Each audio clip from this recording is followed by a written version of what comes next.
Boy, I thought Baton Rouge was bad, but check out all the targets in the New Orleans area. Every one of those red or green triangles is an AIS target, which means it's a tug, a towboat, a ship, something that we've got to dodge. Hi, I'm Ron. And I'm Marie. 10 years ago, we bought a broken down trawler for $4,000. And nothing worked, not even the kitchen sink.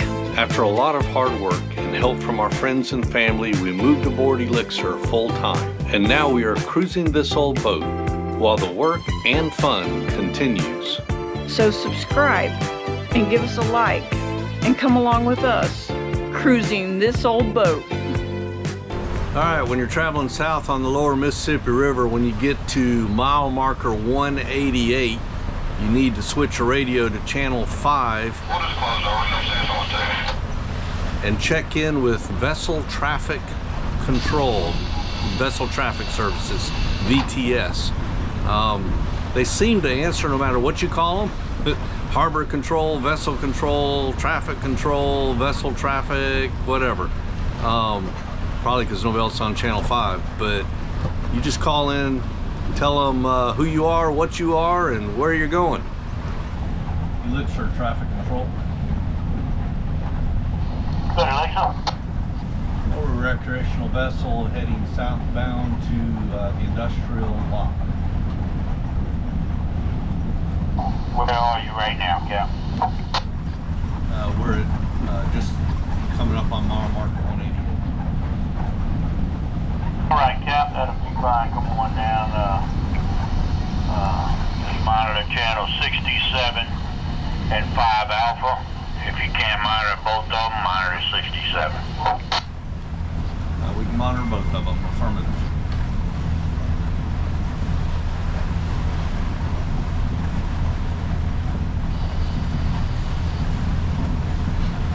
Guess that's it. We are officially into traffic control. By the way, the ships, when they enter traffic control, they're assigned a number. And they won't respond to their name. If you see them on AIS and you call them by name, they won't respond to it. You have to know their number. The only way, well, there's several ways, but none of them are easy. There's publications that have their name in there, their number, or you can call Vessel Traffic Services and ask them what's the number for that ship, and they'll tell you. Either way, it's a lot of work. So we've kind of just done away with calling ships and asking them what side to pass on. We just make a judgment call and bob and weave. So it's kind of an unusual system, but we've tried to call them by the ship's name that's displayed on AIS, and they just will not respond to it.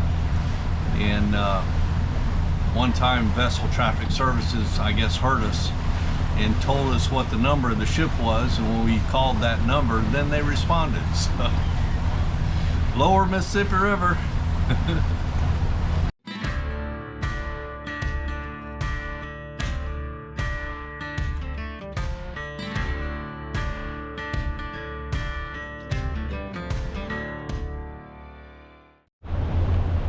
Shows a contact right there. There's nothing right there.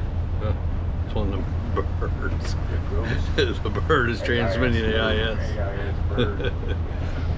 I gotta tell y'all, I am surprised and amazed by the number of ships, big ships, way up here in the Mississippi River. I mean, you expect to see them along the coast, but I mean, we're just south of Vicksburg. No, we're just south of Baton Rouge, and there's just ships everywhere.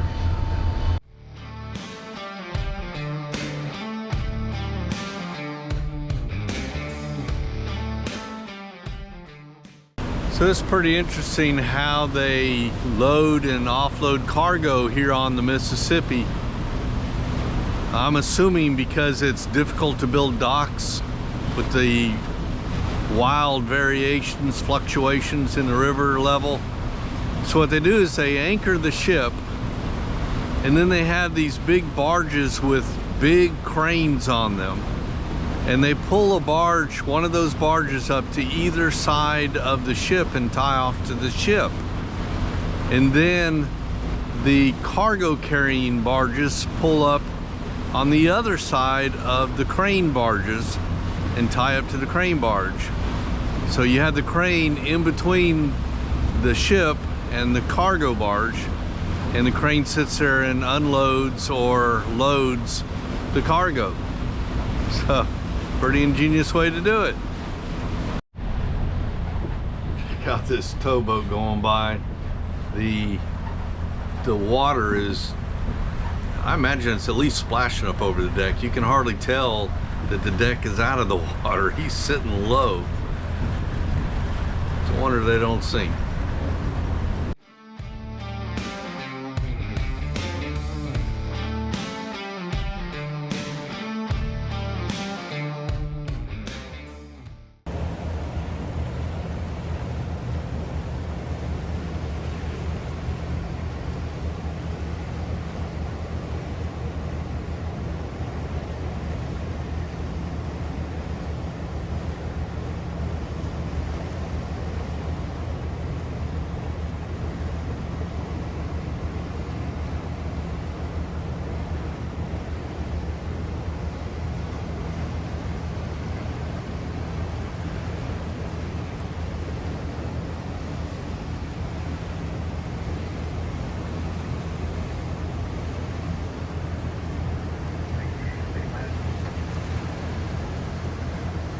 You should call him on the radio.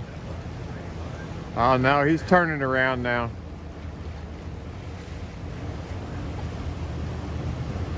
He's gonna be turned around and waking you. So I guess he's showing off, I don't know. A. Thomas Higgins. He just did a 360 for some reason.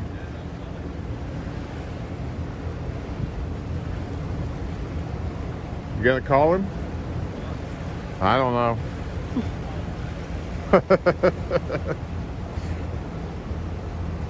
Maybe he did a spin to make some distance between us? I don't know. Or he's just screwing around.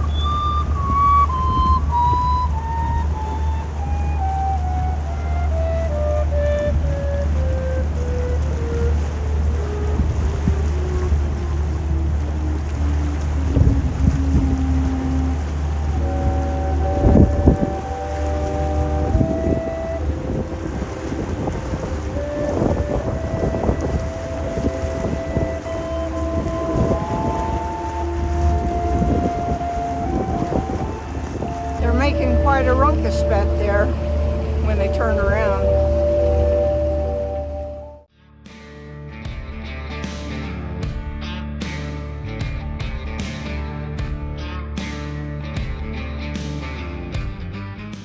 So we have arrived at Industrial Canal,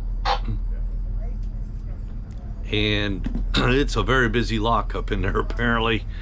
The lockmaster seems a little bit stressed out, but he told us to wait out here in the river and he'll get us through when he can.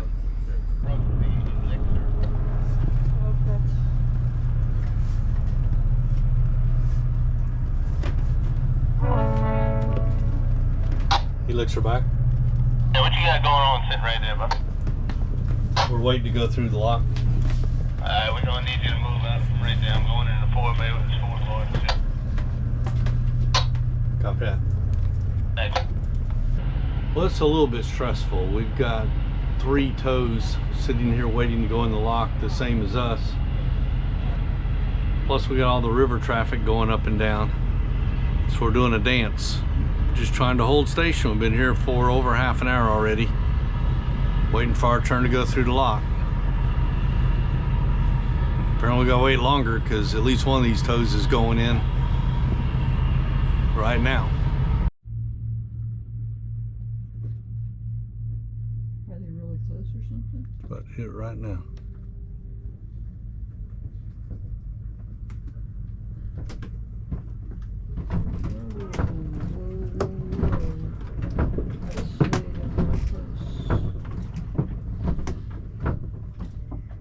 Yep. That was from a tug. An ocean going tug, not the kind that push barges around, the kind that push ships around. Well, it's been about an hour and a half. We've been holding station out in the river, and they finally radioed us and told us to come on up in here, and there's this real big, nice floating dock we could have been tied to the whole time. They finally let us tie off to it. And so we're waiting here until it's our turn to lock through. 2 inches on the list. But one of them's already completed. Oh, 2 entries. Yeah, 2 lines. Yeah, there's only 2 boats on the other side with AIS. So it's possible that he just has so many barges and So we're about to pull into Seabrook Marine, and we are looking forward to it. I was worried about enough fuel to get from Greenville all the way down to New Orleans, so I bought all these 5-gallon jerry cans ahead of time, and ended up we had plenty of fuel. We made it, you know, we're almost to the marina, and we still got fuel to spare. So, but what I didn't plan on was the water situation, and we left with no jerry cans for water because we're used to making our own water. But we bought 4 cans, and then Josh, who's riding with us, brought a 5th, so we had 5 cans of water. We've already burnt through them, and our tank is empty. So I mean, we left Greenville with a full tank plus 25 gallons extra water. When we were at Vicksburg, we dinghied to shore and got another 50 gallons of water, and we've still burnt through all that. And so you can see we haven't been able to shower, shave, clean. The last day we haven't done any dishes because, I mean, we're out of water. So we're using the river water to flush our toilets. But yeah, if you're making this trip, don't worry about the jerry cans for fuel. Bring lots of water cans. Sunset was at 5:03. It's 5:05. We have probably an hour or so, but 0 moon tonight. But anyway, we finally got through the lock. I'm not sure how many hours it was, 2 or 3 hours we had to wait to get through the lock. And went under one railroad bridge. Now, the next railroad bridge, there's a train sitting on it. So we can't go any further till the train moves.